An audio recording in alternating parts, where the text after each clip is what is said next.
Right, my name is Calbert Warner, and I am one of the composers for the Crimson Forge.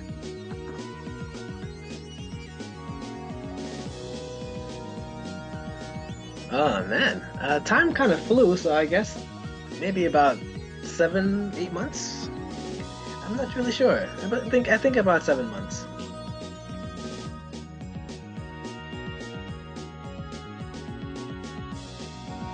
Oh man, I started playing the piano when I was a senior in high school. Um, I think I pretty much played for about 5 years, just self-taught. But something took over and I started moving into more digital production, and I haven't looked back. I mean, I still do play live every now and then, but my heart definitely lies with digital animation. So I'm fairly new to that, so that's probably just reaching 2 years now. But I think a good combination of both is good to have.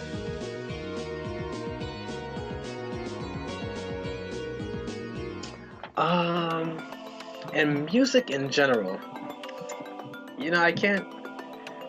This is hard because it definitely started off with video game composers. Um, of course, Uematsu, he definitely sparked it, but it didn't really start with him. I think he definitely filled it up, like he filled up my meter. I think it started way below with Dave Wise for Donkey Kong. You know what I mean? And Koji Kondo playing Super Mario. Those games had me like pressing the pause button and just constantly humming the song on the stage. And then I realized it when I was a kid, but then I got older and then Final Fantasy VII came out, right? And that was like mind blowing. But it really, really just like this love for music pushed me over when I played Final Fantasy IX, and that's when I really knew who Uematsu was. But in terms of like musicians that are, that's gonna sound weird, but Elton John, Elton John is a beast. I'm sorry, everyone has to know that. The Beatles, of course, I love classic rock.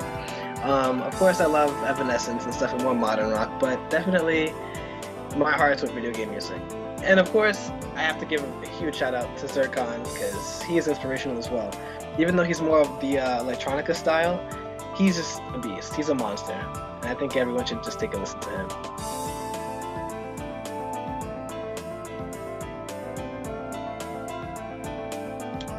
So far, it's been nothing. I mean, of course, it has its frustrating moments and whatnot, but it's like work, but not really, because I'm passionate about it, and I wanna do a good job, and I know everyone is passionate about it. Everyone on the team is trying to really put together a dream. So far, I have no complaints.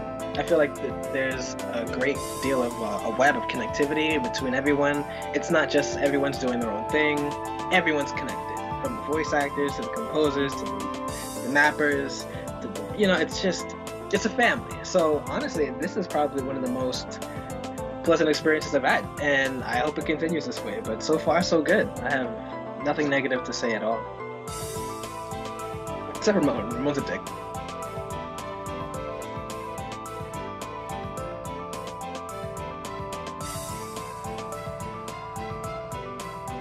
Oh man, that's awesome. It's crazy how we found each other too, but uh, I think that it really helps, number one, because you have a style, everyone has their own unique voice, right? Especially as a composer. So when you work with someone else that has their own different voice, their own different kind of accent to the tracks, it's like, whoa, I never thought about doing that. Or, wow, this really complements this better than I could do it. So it's really like some people have this ego trip, like if they're a musician they're not allowed to work with other musicians, or they don't want to, or don't put your music on my music, but I encourage it. So far they have been ridiculously helpful. They're easily accessible, they're friendly, they're personable, and so why not? That's my thing. I feel like the more the merrier. I think this is a solid number, a team of three, but it's going way better than I originally anticipated it would have gone. So far so good.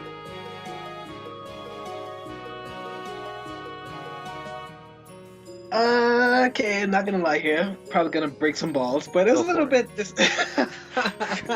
it was a little bit disoriented, a little bit. I mean, it was all over the place. But I understand that it was. it was kind of becoming, it was coming into its form. So I guess I can't knock it too hard. But when I first came in, I'm really excited. But of course, there were a lot of bugs, a lot of kinks, a lot of screws on, that were coming out and whatnot.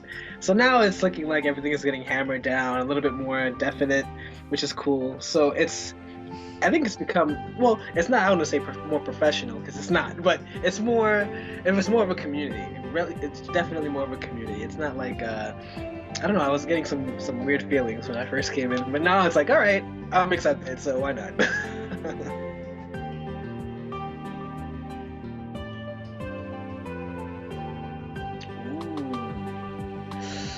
So far, oh my god. I mean, I haven't seen all of the characters develop yet, right? And that's true. The game is still in its early stages. But it has to come between Riley and Lilith. I know, because it's weird because they're both completely opposite of me, completely opposite. But that kind of stern yet silly but serious at the same time. It's just awesome, honestly. I feel like, especially Lilith. I'm gonna go with Lilith. That's it. I was gonna say Riley, but I'm gonna pull it in on Lilith. She's more of the badass kind of Final Fantasy X Lulu kind of character. The one that really no one really pays attention to, but she's doing the most shit. You know what I mean?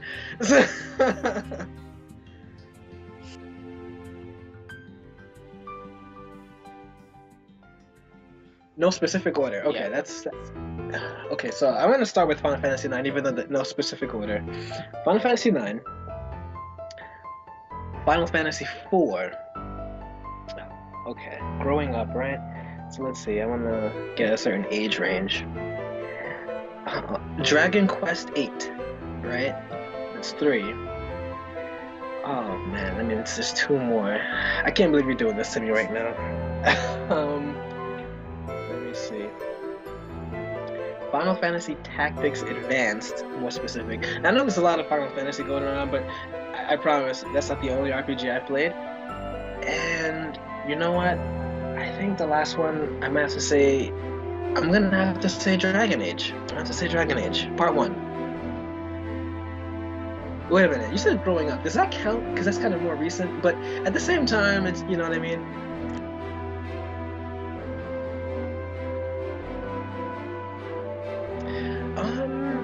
Let's see.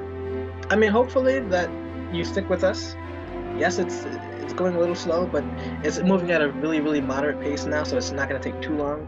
We're working really, really hard to put out some great content. We're not going to disappoint. So, and of course, everyone is easily accessible. You have any questions, concerns, feel free, shoot an email. We're on YouTube, we're on Facebook. It's not hard to reach any of us. I think to anyone who's looking at this or maybe interested in even a little bit, stick with it. Subscribe, like, you never know. And just kind of happy at the same time. I feel like this is one of those projects that, also because it's nonprofit, we have a lot more passionate people working with us. So it's not just about making money. We just want to do this, and we want to create something really, really good, hoping that, everyone else can see that.